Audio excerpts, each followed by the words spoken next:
বাঙালির প্রিয় হলো রসগোল্লা, আর শেষ পাতে চাটনিও খুবই প্রিয়।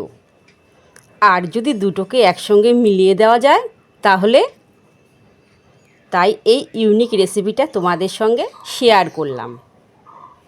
রসগোল্লার চাটনি সাথে পাঁপড়। চলো তাহলে দেখে নেওয়া যাক।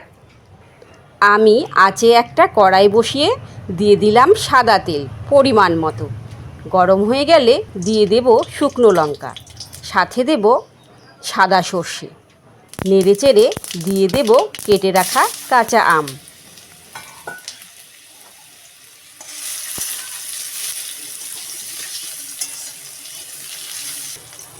দিয়ে দেব পরিমাণ মতো নুন, সাথে হলুদ।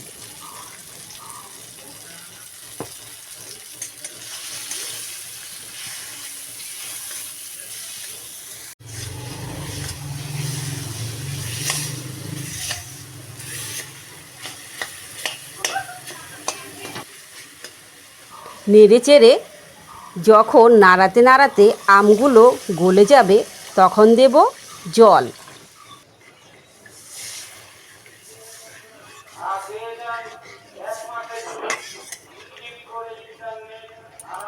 জল ফুটে উঠলেই দিয়ে দেব রসগোল্লা।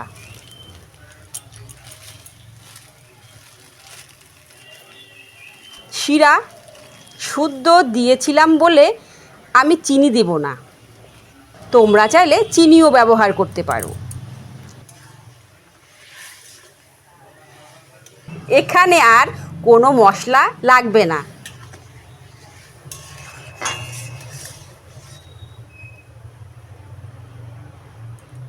এতেই কি সুন্দর দেখতে হয়েছে, আর এত সুন্দর গন্ধ বেরিয়েছিল।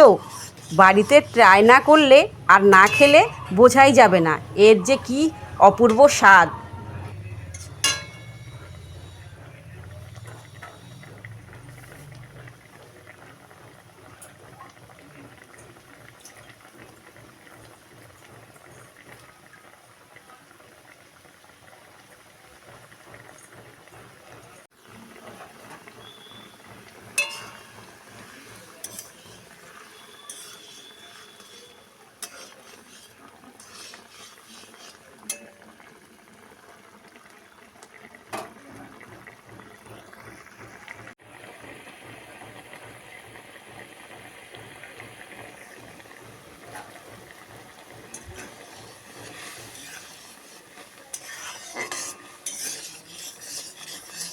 বেশ কিছুক্ষণ ফোটানোর পর যখন দেখব ঝোলটা ঘন হয়ে এসেছে তখন নামিয়ে ঠান্ডা করে পরিবেশন করব।